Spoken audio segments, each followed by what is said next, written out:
Alright, finally here to give you guys my list for the top 10 most anticipated movies of 2021. Sorry for the delay. I thought I would have this video up for you by yesterday, but I was doing some rearranging to my room, as you can probably tell.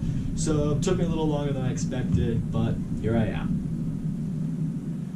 Before I get into my list, I got a couple ground rules I gotta give you guys. Number one, this is not my prediction of what the best movies are gonna be of 2021. These movies could end up being terrible for all we know. These are just the movies that I am the most excited for, and I'm also fairly confident in. Which is also my way of telling you, these are not the only movies I'm looking forward to in 2021. There are a lot of movies I'm looking forward to. These are the 10 that I'm most excited for. And one last little rule that's unique to this year, or well, I hope is only unique to this year.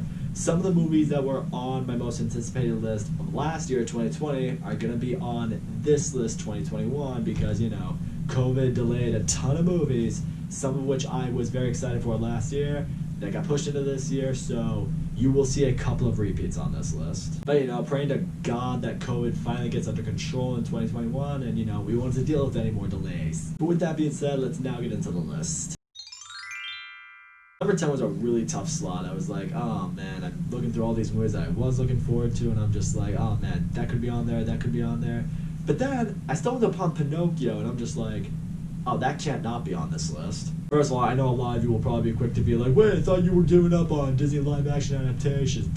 First of all, this is not a live-action adaptation. This is a stop-motion animated version of Pinocchio. And secondly, it's not even based off the Disney animation. This is just based off the story of Pinocchio that's been around for I don't even know how long. Very long time. But the reason this made the list is I just see the potential in this movie, and it's insane. Guillermo del Toro is the director. He is a phenomenal director, especially when it comes to things that are visual and things that are dark, because I think a lot of people forget the story of Pinocchio. It's a really dark story. Yeah, it's the story of a puppet who wants to become a real boy, but there's a lot of really dark elements that go into that story. Some that may not be super kid-friendly. If anyone can capture that, it's Guillermo del Toro for sure, but I also looked at the cast in this movie. I mean, you have Ewan McGregor, Christoph Waltz, Tilda Swinton, Kate Blanchett, Finn Wolfhard. I'm looking at all those names, I'm just like, this could be really good. It'll be a Netflix movie released in 2021. Very excited to see when it hits. Next, number 9, we have the first repeat from last year's list onto this year's list. That's A Quiet Place 2. I was this close to seeing A Quiet Place 2 in 2020. I had my tickets ordered, my dates set, I was ready to go. But literally, right before A Quiet Place 2 hit is when the COVID spike got really bad and theaters just went into shutdown, and that's when all the movies started to get delayed. So yep, close but no cigar with A Quiet Place 2, but it's gonna get released this year, hopefully. And yeah, it has to be on the list again because A Quiet Place, the first movie, is one of the best horror movies I think I've ever seen. You might say that's a bold statement. For me, not really, because I haven't seen a whole lot of horror movies. After I saw the trailer for A Quiet Place Part 2, I'm like, it looks like it has the same feel as the first one. This looks intense, this looks scary. It has me really hyped for this movie, and I still cannot wait to see it.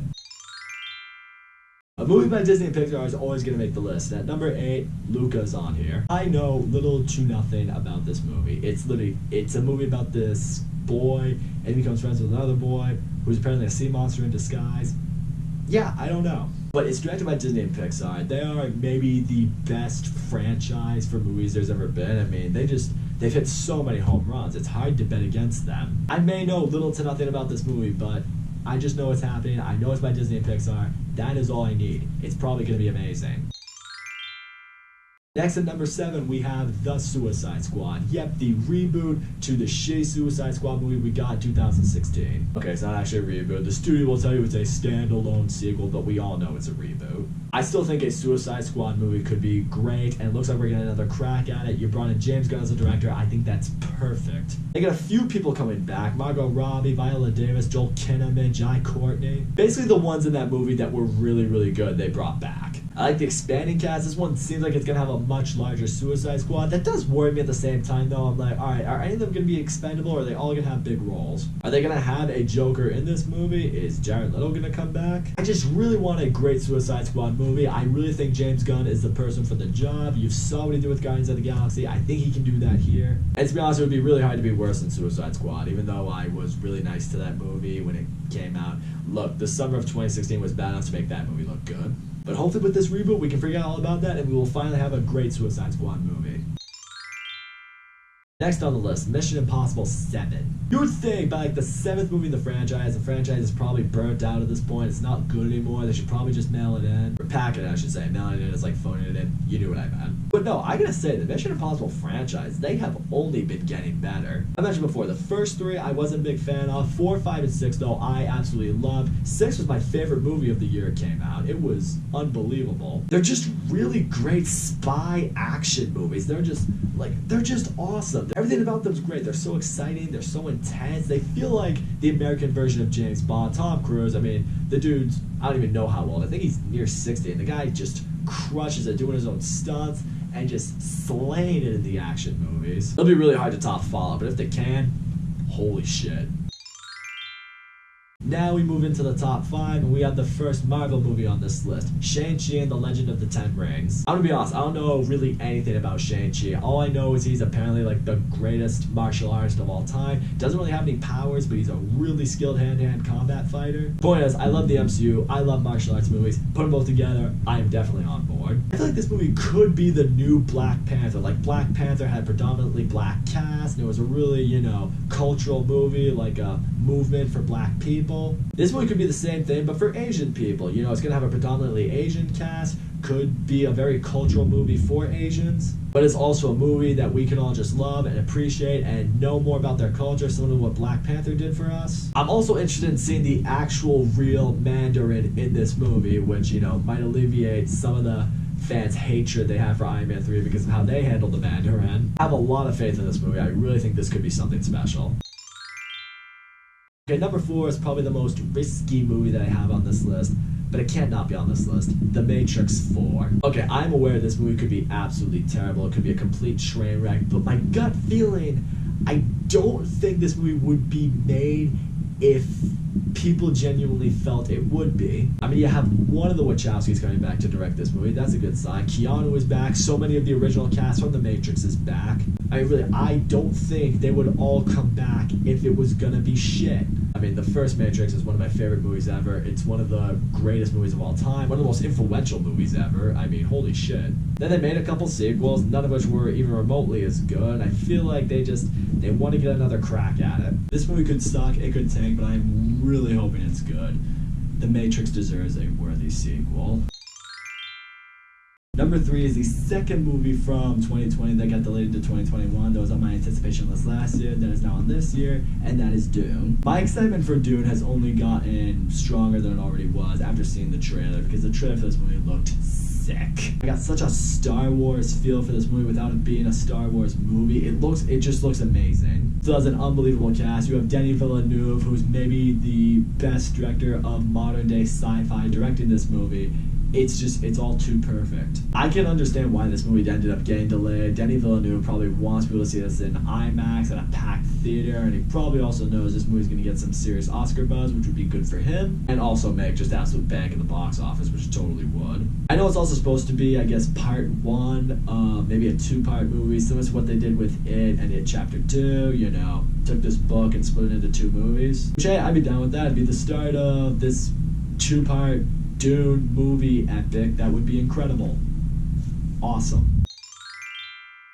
Our number 2 is one of those gray areas because it's not technically just a movie, it's also a miniseries, and it's not really a new release, it's a re-release, but alright, I'll just tell you what it is. Zack Snyder's Justice League, otherwise known as the Snyder God. How can I not be excited to finally see what Zack Snyder's original vision of Justice League was going to be? The Justice League version we got was just a very average, okay, decent movie. And if you're gonna make a Justice League movie, you gotta be better than that. You gotta hit Avengers level scale of awesome to be considered a success. This version could be that. Because apparently in Joss Whedon's cut, they removed a lot of stuff from Zack Snyder's image. Now we get to finally see what it is. I know HBO Max is initially releasing it as a 4-part miniseries before splicing it all together into one 4-hour-long movie. I'm still figuring out how I want to go about that. I don't know if I'll just review each part initially, or I'll just wait till the whole thing's out and then just watch it together as one. I don't know what I'm gonna do. But I cannot wait to see this movie, or this version of Justice League, because I think it's going to feel like a completely different movie from the Justice League that we got. This right here is just a victory for the fans. This right here shows that if you beg for something hard enough, if you demand something hard enough, studios actually will listen to you. Here we are. My number one movie I'm most excited for in 2021 is a movie that doesn't even really have an official name yet. Spider-Man 3, or Homecoming 3, or MCU Spider-Man 3, whatever you want to call it, that's my number one. You guys know me, I love Spider-Man. Spider-Man is my favorite superhero, and I have loved the 2 MCU Spider-Man movies we have gotten so far. But you know, there is some war among Spider-Man fans over what Spider-Man movies are the best ones, which Spider-Man is the best one. Some people prefer Tom Holland, some people prefer Tobey Maguire, some people prefer Andrew Garfield. Some people prefer Sam Raimi's Spider-Mans, or the MCU Spider-Mans, or some people just love Spider-Man Into the Spider-Verse. I feel like Marvel has just listened to all those fans and just thought, you know what, why don't we just give you a movie that all of you are gonna love? We're gonna borrow all those elements and just splice it into this movie. Because that's essentially what this is going to be. It's going to be a live-action Spider-Verse, as far as we know anyway. They've already confirmed that Jamie Foxx and Alfred Molina will both be returning as Electro and Doc Ock, so 2 villains from the previous Spider-Man franchises. Nothing has been officially confirmed that Tobey Maguire and Andrew Garfield are coming back, but it's highly suspected that they're both going to come back and play their respective Peter Parkers and Spider-Man. Few other characters could be back. I heard Willem Dafoe may return as Green Goblin. That would be amazing. I am, however, interested in seeing how this movie goes from where Far From Home left off, when, you know, Spider-Man was exposed to the world as Peter Parker, labeled a menace. I'm going to be very interested to see how they take the element from that and spice it into this movie. My only fear is, could this movie feel crowded?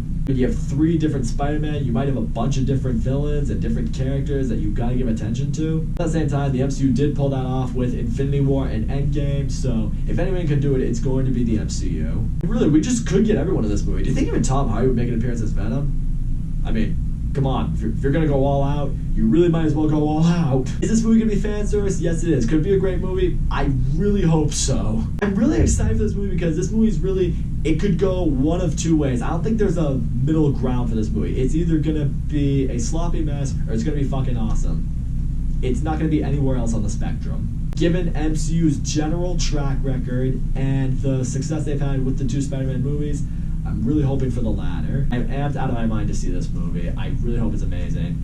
Yeah, Spider-Man 3, MCU Spider-Man 3, definitely my number one. And there it is, guys. That is my list for the top 10 most anticipated movies of 2021. Let's hope to God 2021 doesn't be a fucking asshole and delay these movies. Now it's over to you guys. Don't forget to leave a comment. Be sure to let me know your thoughts on my anticipation list and also the movies you're really excited for this year. Whether you have 10, 20, 30, 40, however many you're excited for, I want to hear about them. And also, don't forget to leave a like and subscribe, and I'll see you all next time.